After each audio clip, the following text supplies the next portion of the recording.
And it is top of the hour wherever you are, unless you are listening to this via recording, and then it could be any time of the hour. But here live, it is the top of the hour, and want to welcome everyone to our webinar today on the law of respect. My name is Judy Feldhausen, and I am co-hosting with my amazing cohort, Bob Wischmeier.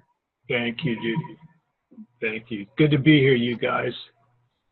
It absolutely is. It's such a joy working with Bob, and you know, really part of respect, I think, that we are not going to talk about is being able to pick up the pieces and help one another and support one another in leadership roles. So I so appreciate Bob and all of his assistance and work this week on this series. We are. Go ahead, Bob. I was just going to say I'm excited to be here this morning as well. Every time I see the word respect spelled out like this, I think of Aretha Franklin. I want to burst into R-E-S-P-E-C-T, but I decided probably this morning that would not be appropriate. I don't think I've ever heard you sing, Bob, so I don't know how appropriate that would be, actually. Yeah, probably not. In this webinar series, we have been following John Maxwell's book, The 21 Irrefutable Laws of Leadership. And this month, we are on Chapter 7, The Law of Respect. And we have been following this book for several months now and have been actually working on many other laws, the law of the lid, the law of respect, or respect now, the law of addition, and each law has something special to really impart, not only for us in our business, but for us personally also. So we're really pleased to be here today and share not only what the book says, but what Bob and I also have talked about, and our respect for one another, and respect for all the other people on this call today who have spent their valuable time on a holiday weekend to be here. We certainly appreciate that and honor you for the work that you do in our Synergy business. So, as Judy and I were considering what we might talk to you about today, one of the things I suggested to Judy was that I felt like when we began, I wanted to do a little bit of a reader's theater. Neither one of us normally would just simply read you something out of a book in a webinar, but given the subject matter today, that's just exactly what I'm going to do. I want to talk to you for just a minute this morning about a remarkable woman. And so I'm going to just read a little bit here, just to paint a little background for everyone. If you had seen her, your first reaction might not have been respect. She wasn't a very impressive looking woman, just a little over 5 feet tall, in her late 30s, with dark brown weathered skin. She couldn't read or write. The clothes she wore were coarse and worn. When she smiled, she revealed that her top 2 front teeth were missing. She lived alone. The story was that she had abandoned her husband when she was 29. She gave him no warning. One day he woke up and she was gone. She talked to him only once after that, years later, and she never mentioned his name again afterwards. Her employment was erratic. Most of the time she took domestic jobs in small hotels, scrubbing floors, making up rooms, and cooking. But just about every spring and fall, she would disappear from her place of employment, come back broke, and work again to scrape together what little money she could. When she was present on the job, she worked hard and seemingly physically tough. But she was also known to suddenly fall asleep Sometimes in the middle of a conversation, she attributed her affliction to a blow to the head she had taken during a teenage fight. Who would respect a woman like that? The answer is more than 300 slaves who followed her to freedom out of the South. They recognized and respected her leadership. So did just about every abolitionist in New England. The year was 1857, and the woman's name was Harriet Tubman. She left her husband, you guys, in 1849, escaped, and made her way to Philadelphia without a single word to anyone. But in 1850, a year later, she went back to the South, worked her way back down there, and began to help others to escape. She was fearless, and her leadership was unshakable. Hers was extremely dangerous work. And when people in charge wavered, but people in her charge wavered, or who had second thoughts, she was as strong as steel. Tubman knew that escaped slaves who returned would be beaten and tortured until they gave information about those who had helped them. So she never allowed anyone, she was dying, to give up. Dead folks tell no tales, she would tell a faint-hearted slave as she put a loaded pistol to his head: you go or you die. Between 1850 and 1860, Harriet Tubman guided out more than 300 people, including many of her family members. She made 19 trips in all and was very proud of the fact that she never once lost a single person under her care. She said, "I never ran my train off the track, and I never lost a passenger." At that time, Southern whites put a $12,000 price on her head, a fortune. And by the start of the Civil War, she had brought more people out of slavery than any other American in history, black or white, male or female. Amazing person. Her reputation and influence commanded respect, not just among slaves who dreamed of gaining their freedom, but influential Northerners of both races sought her out. She spoke at rallies. She spoke in homes throughout Philadelphia, Boston, Canada, New York. People of prominence sought her out. One of the most remarkable people, I think, probably that ever lived. That is the essence, if you will, of the law of respect. People don't follow others by accident. They follow individuals whose leadership they respect. Harriet Tubman, a remarkable woman. Judy? Yes, that's so true. And we're going to kind of break down that whole thing today and talk a little bit about character, the qualities of someone that does have that quality of respect as a leader. And so as we go through this, please take notes and look at those qualities and look inside into yourself to see if you have these qualities or you know others that have these qualities. In the first thing I'd like to do, if my computer works here, Here you go. is to talk about the future of organizations. And the growth of the people in them really makes the future of any organization. And I'd like to start with Synergy Worldwide, as most of the people listening today are part of the magnificent company Synergy Worldwide. And when we look at Synergy, I know I have a lot of respect for the leaders in Synergy. They are developing amazing products for us. They are top in manufacturing products. And what other company do you know where you can place an order right before noontime and have it shipped that day? To me, that is such an amazing thing for them to be able to do that. They are really leaders in the field of business, as far as I'm concerned, and their their management and people in the office.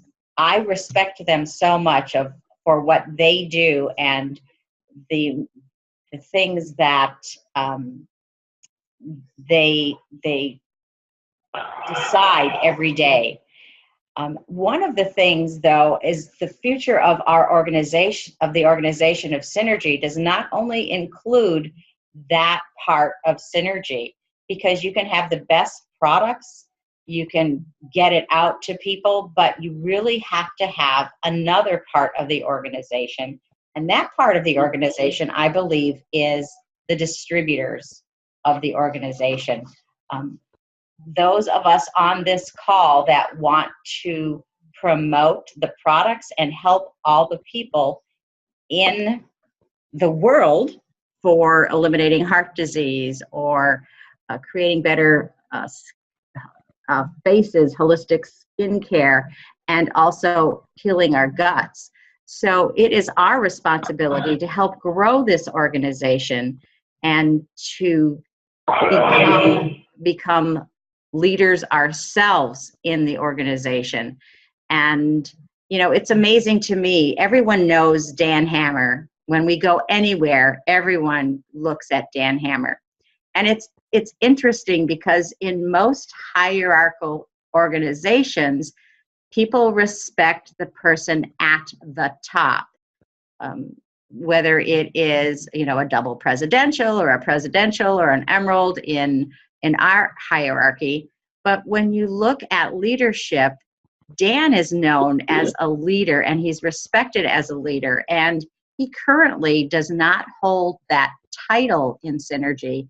However, he has the respect of most of the people, most of the distributors, and the corporation Synergy itself, because of the leadership qualities that he uses every single day. It was interesting to me, you know, Judy, when we were on our call on Monday morning, that Aaliyah Frank even alluded to that, Dan, that her organization, the people that she works with, are always looking to hear from Dan as well. So, but we didn't get on the call to, you know, talk about accolades for Dan Hammer, although we have millions of them. But we did want to talk to everyone about the fact that Dan is highly respected in our organization. So part of that growth is learning to become a better leader. You know, this life is all about what we become. And I asked Judy if she'd put this slide up. That's Mufasa right there, in case you guys are not aware. Years ago, my oldest son, Gabriel, graduated from Performing Arts School in New York, there in Manhattan, Donald. He went to the American Musical and Dramatic Academy of Manhattan and graduated from there. He's a remarkable vocalist and a New York trained actor. He lives in the Hollywood area and just a great kid. But while we were in New York for his graduation, I took my entire family there for a week. And we had tickets to watch The Lion King there on Broadway. It was an incredible experience. One of the real joys of being a father with little kids is that you get to watch a lot of movies that maybe you wouldn't watch if you weren't a dad. You know, and that's certainly been the case with me. But I really enjoyed this show, The Lion King, and watching it on Broadway was just phenomenal, just an amazing experience.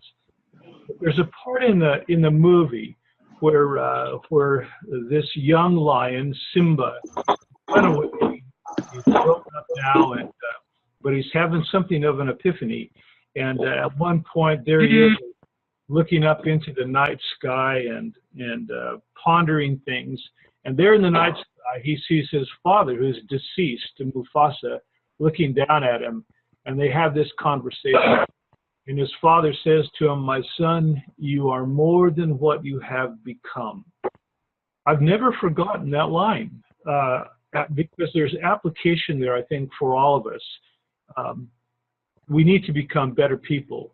We need to become better leaders and really find ourselves in the process of all of these things. So we wanted to share that slide with you and then move on to our next slide with regard to how we gain respect. this is a big deal. Some people are born, just have a natural sense of leadership.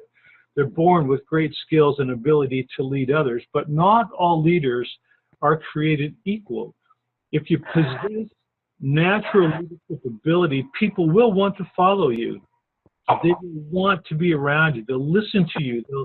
They'll become excited when you communicate with them. You guys, I think everybody needs to mute out their computers or their phones. We're getting a lot of background noise here on our webinar. But one of the greatest potential pitfalls for natural leaders is relying on their talent alone. And I know growing up as a young man, I really was blessed with that ability to lead out. All my life, you know, a student body president, different things as I grew up. And but when people respect you as a person, they admire you. When they respect you as a friend, they love you. But when they respect you as a leader, they will follow you. And it's a big difference. Dictators, autocratic leaders rely on violence and intimidation of people to do what they want. That's not really leadership. In contrast, good leaders rely on respect. They understand that all leadership is voluntary. And when leaders show respect to others, especially for people who have less power or a lower position than theirs, they gain respect from others. And people want to follow people they respect greatly. Again, when people respect you as a person, they admire you. When they respect you as a friend, they love you. And when they respect you as a leader, they follow you. And again, we're getting a bunch of background noise, you guys. We really need you to mute your phones if you would. Another thing that we need, part of gaining respect, is courage. One thing that caused everyone to respect Harriet Tubman so much was her tremendous courage. You know, when I was reading that story about Harriet Tubman, I was familiar with her, but boy, reading that section in John Maxwell's book really opened my eyes. My respect for that woman just soared as I read that. I have great respect for her tremendous courage. She was determined that she was going to succeed or she was going to die trying. She didn't care about the danger. Her mission was clear, and she was absolutely fearless. Henry Kissinger, former U.S. Secretary of State, once said, "A leader does not deserve the name unless he's willing occasionally to stand alone. Good leaders do what's right, even at the risk of failure, in the face of great danger, and under the brunt of relentless criticism." It's just so true. Another key to gaining respect is success, and I think we're all well aware of that. Success is very attractive. Success is even more important when it applies to the people who lead us. People respect others' accomplishments, and it's hard to argue with a good track record. When leaders are successful in their own endeavors, people respect them. When they succeed in leading the team to victory, and followers believe they can do it again. And as a result, followers follow them because they want to be part of a success in the future. Another key to gaining respect is loyalty. In a culture of constant change, turnover, and transition, loyalty is an asset. When leaders stick with the team until the job is done, remain loyal to the organization when the going gets tough, and look out for followers even when it hurts them, followers respect them and their actions. I know that I worked for some long period of time with another distributor in Synergy Worldwide, and because of some choices that individual had made, my loyalty to him was gone. I simply could no longer follow him. In fact, you know, at the risk of I lost about $60,000 a year in the process, but I couldn't follow him any longer because he just wasn't honest. So our loyalty is really dependent on the respect that we have for the individuals that we work with. Measure. Well, oh yeah, value added to others. I was going to mention something about adding value to others. Perhaps the greatest source of respect for a leader comes from his or her dedication to adding value to others. you can be sure that followers value leaders who add value to them, and their respect for them carries on long after the relationship has ended. And that is certainly the truth. I guess the last thing I wanted to share about this is how do we measure our level of respect? I had a good friend who used to say that at the end of the day, if you still have the respect of intelligent people, you're probably doing fine. I believe that. One measure of leadership is the caliber of people who choose to follow you. And I think that's very true as well. But I wanted to share one last quote with regard to that. John Maxwell says that one of my favorite definitions of success is having the respect of those closest to me. I believe that if my family, who knows me best, and my closest co-workers who work with me every day have respect for me, then I am a success and my leadership will be effective. Gaining respect. Judy? Thanks, Bob. And that is so true. These characteristics really are important for people to respect you. And together, it makes a person strong. It creates strength. And, we talked about being a natural leader, and all of us are not natural leaders. Some of us were born as natural leaders, but even so, we need to develop that leadership. We need to continue to be strong and have that inner strength, that inner knowing. And as a leader, there's many times that really things don't go right, and we all get discouraged, no matter what level of leadership we are at. If we are a leader of, not just, but our family, or if we're a leader of millions, we get discouraged sometimes because stuff doesn't always go the way we want. And if we complain and throw in the towel, we'll lose the respect of the people that are following us. And so it's best to get that inner strength, to find a way to make that challenge work for you or create a way to make it better. Some of the best leaders really develop through diversity. And John Maxwell had a story about Coach John Wooden and about facial hair. And you wouldn't think that would have anything to do with being a leader, but his strength really showed respect for his leadership. He told one of his players, Bill Walton, that nobody on his team had facial hair. And, Bill Walton wanted to show his strength by saying, you know what, coach, I got a beard. I'm staying having that beard. And Coach Wooden's response was, well, we'll miss you, Bill. He continued to hold his ground, to be strong. And guess what happened? Of course, Walton shaved his beard. So you need to be strong no matter what it seems like. If it's a small thing or a big thing, you have to keep that strength and continue to gain the respect of the people around you. And in this case, John Wooden really showed himself as a leader for his team. He certainly was. Books have been written about John Wooden. And of course, Bill Walton went on to be a great NBA star. I was thinking about Judy, about the last quote that I had read about having the respect of your family, how important that is. And I was going to say a couple of years ago, some of you will remember, I went back to Boston and spent 3 months helping one of my sons in Boston. Part of what I was doing was construction work, remodeling some things in his home. But the other part of what I did while I was back there was every day at 1 o'clock, I went to the warehouse that he operated, that he ran for this company, and I helped him. I worked in that warehouse for a few hours every day, and it was a very stressful job for him. It was a huge job.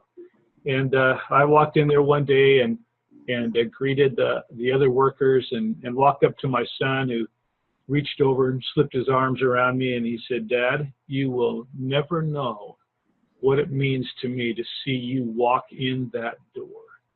When you do, everything's okay." I've never forgotten that. No big deal. Just the simple fact that his dad walked in, everything's going to be okay. And when you do have the love and the respect of your family, you really have gone somewhere. So again, it is my personal belief that we have the potential to become very good leaders. But part of the process of becoming great leaders is gaining the respect of others. And so we need to be consistent. We need to be straightforward. There can't be any big cracks in our integrity. You know, you'll see people every day whose integrity is challenged, and they're never quite the same again. You see Be Strong, and you think of Lance Armstrong. You know, stay strong. And I think for most of us, our respect for Lance Armstrong has really changed. He's used as a reference in the earlier stages of John Maxwell's books, but I don't think he'd be in there today if John rewrote these books. Well, and that's so true. And it is a great lesson that it takes time to earn respect, but it takes a moment to lose it. Absolutely. Absolutely. So you were going to show us about some fish.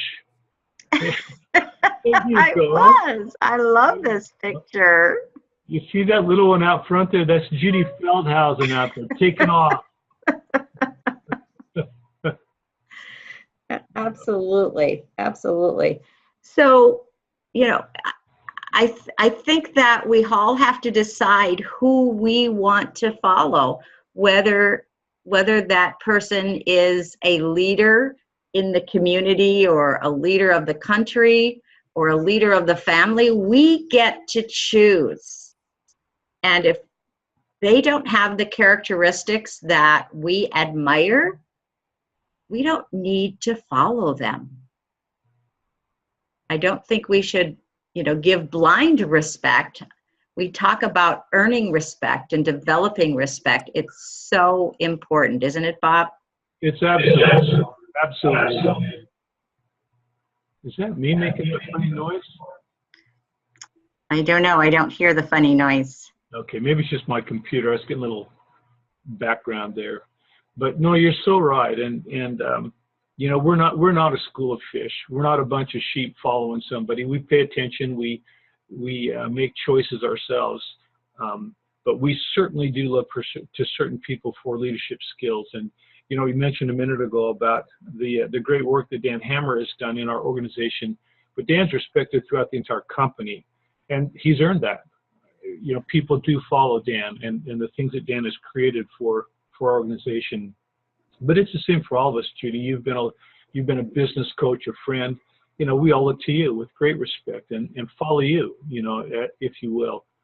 It's part of what we do. But that's part of why I enjoy Synergy Worldwide so much. When I listen to Dan Higginson speak, I get excited. I'm thrilled to hear him speak. He's honest.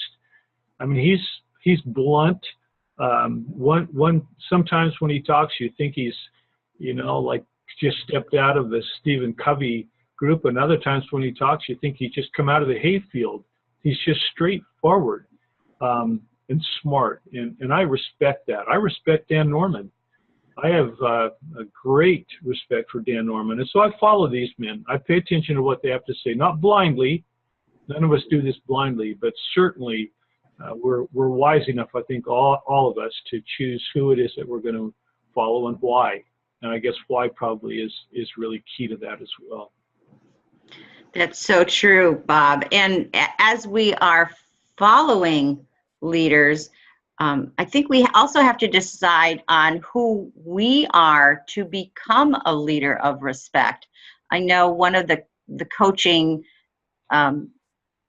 games that I play is actually to have people look into the people that they respect in their life, whether it's from their youth, someone that taught them as a child and they've earned the respect and gained knowledge from that, for looking to maybe teachers that change their life, or someone that they admire in business, or maybe a silent leader, like John Maxwell, who I don't know John personally. I've never had a conversation with him, but I do respect him and his knowledge and what he has given the world in terms of leadership, and that respect goes a long way. So when we're looking to become a leader, we need to look at those types of people and actually make a list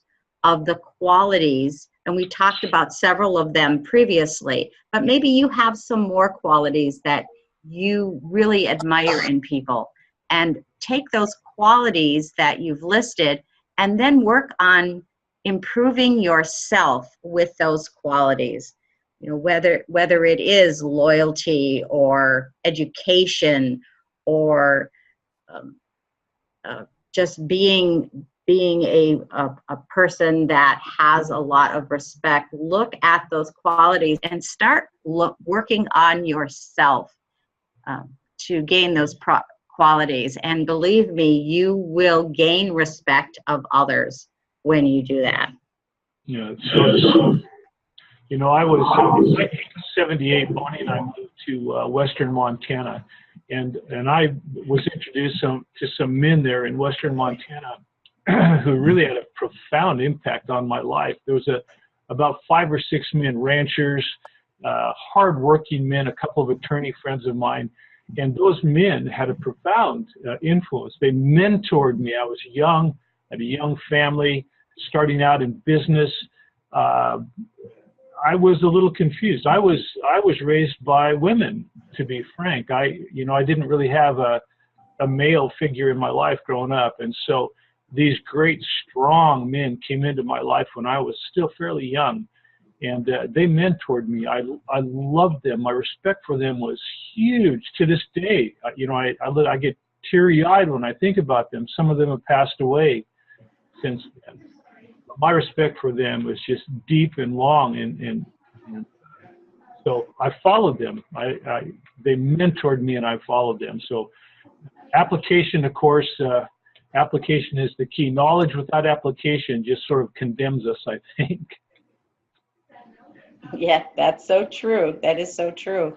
And so we need to be able to take the lessons that we learn as we go through life and to apply them to who we want to become.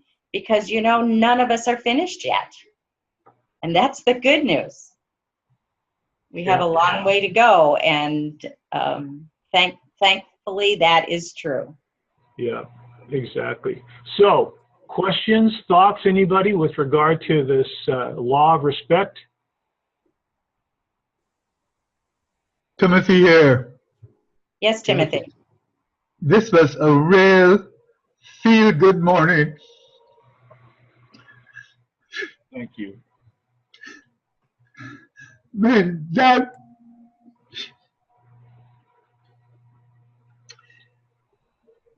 we often look outside ourselves to lift people up. But I'm so glad that you two lift up Dan as a leader.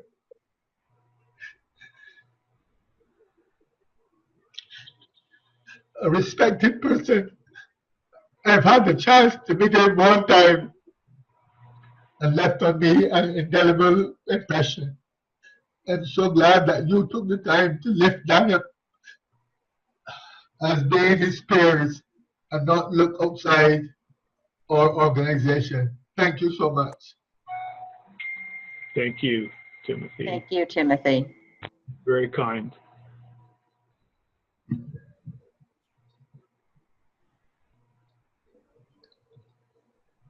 Any other questions, comments,